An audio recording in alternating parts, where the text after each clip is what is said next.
Now on News 18 this morning, the Purdue community is mourning the loss of a longtime professor. A look back on the legacy Dr. Wally Tyner leaves behind. And we are tracking another hot and humid day across the area with a chance for an isolated late day storm.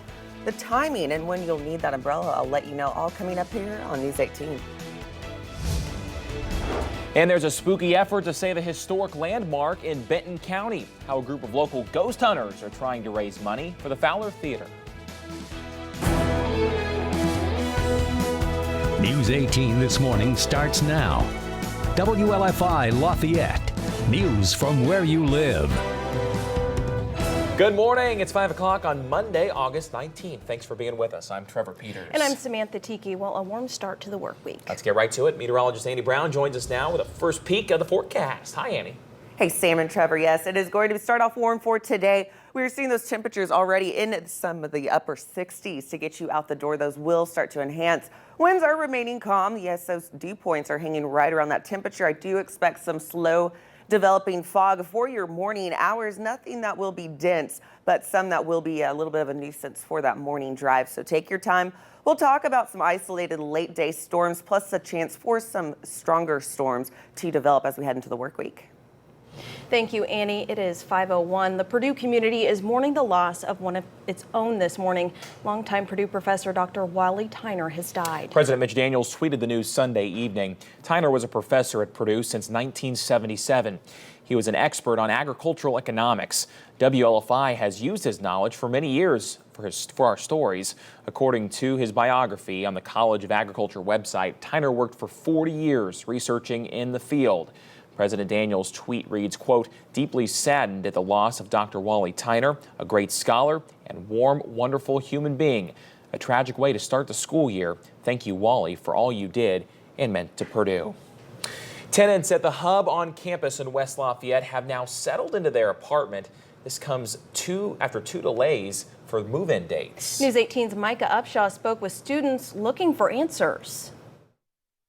The management for this apartment is not really mature, and they are not ready for this, like for the new renters here. Ross Chen and his roommate are among many Hub on campus West Lafayette tenants wondering what went wrong. It doesn't make sense for me, because like I have paid all the like rents, and it's really expensive. The Hub on campus is one of West Lafayette's newest options for off-campus living. The lease gave tenants a move-in date for August 12th, but on August 1st, management sent an email with new plans.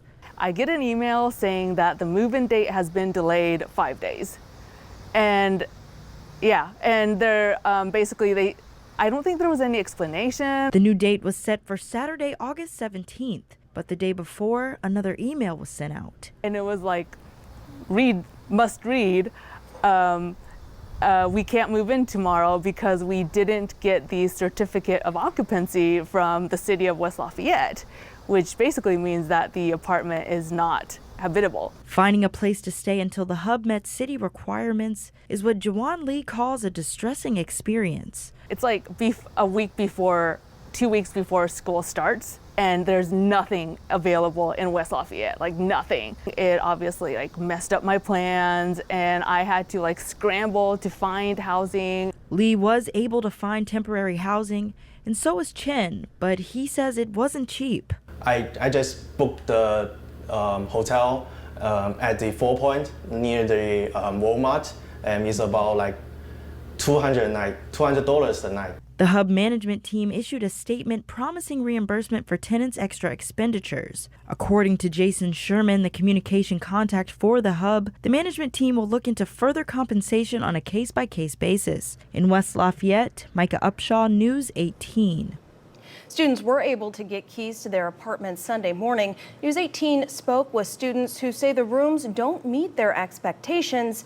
News 18's Micah Upshaw will have that story tonight on News 18 at 5 and 6. Classes begin this morning for the fall semester at Purdue University. More than 34,000 undergraduate students are starting classes in West Lafayette. That's the highest number ever.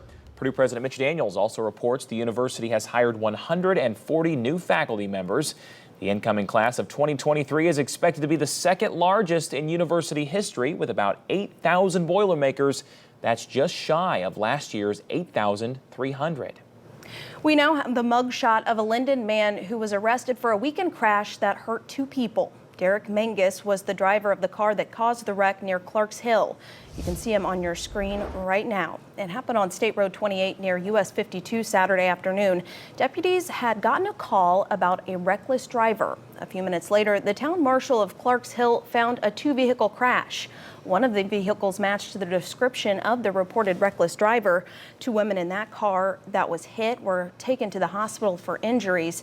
It's believed that drugs and/or alcohol are a factor in this crash. Menges was arrested and taken to the Tippecanoe County Jail. A traffic alert to pass along to Lafayette drivers this morning. A portion of Veterans Memorial Parkway will close starting today. The Indiana Department of Transportation is closing the road for a concrete patching project. News 18's Isabella Caruso is live from the closure this morning. Isabella, this project is expected to last 1 week. Yeah, the road will close at 7 a.m. today, according to INDOT, and it is expected to reopen by next Monday. That's August 26th. You can see where that closure is on your screen right now. Veterans Memorial Parkway will be closed between US 231 and Old US 231, and it will be closed in both directions. INDOT says the only people that will be able to use the road during this closure will be those who need access to the Southern Winds apartment complex. Now, here's a suggested detour for this closure. Traffic can get around by taking either US 52 on the north side of the closure or by using County Road 500 South on the south side of it. If you do plan to take US 52, you will be about 1 mile out of your way. Drivers taking County Road 500 South for that detour will be going about 2 miles out of their way. Now, there is additional work included in this project that is expected to last until early November. You can read more about that on our website, WLFI.com. Reporting live in Lafayette this morning, Isabella Caruso for News 18. Thank you, Isabella. Some Indiana mothers are rallying for stricter rules when it comes to owning guns. Moms Demand Action held an August recess rally on the steps of the Indiana State House Saturday. As News 18 previously reported, Rabbi Mike Harvey from Temple Israel here in West Lafayette spoke at the event. The goal of the rally was to advocate for background checks during gun purchases and the federal red flag law up for a vote in the U.S. Senate. Rally goers encouraged Indiana's 2 U.S. senators to vote in favor of the bill. Some say given our country's past with mass shootings, something should have been done years ago. We believe that this is the moment. We know that people are tired and that this is enough. It should have been enough after Parkland. It should have been enough after Sandy Hook. It should have been enough after all of the different cities we know because of mass shootings. The red flag law allows courts to issue orders to temporarily confiscate firearms of people who could be at risk to others or themselves.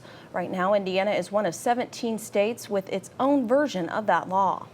It's 5:08. A Lafayette-based paranormal investigation group is working to preserve the Fowler Theater. They believe the theater holds a history of paranormal sightings. Investigators explored the town of Fowler and invited the community to join this weekend. Along with the theater in town, they tour the Opera House and the previous town jail. The Fowler Theater is completely funded through the community support. The money raised through these tours will go straight to the theater.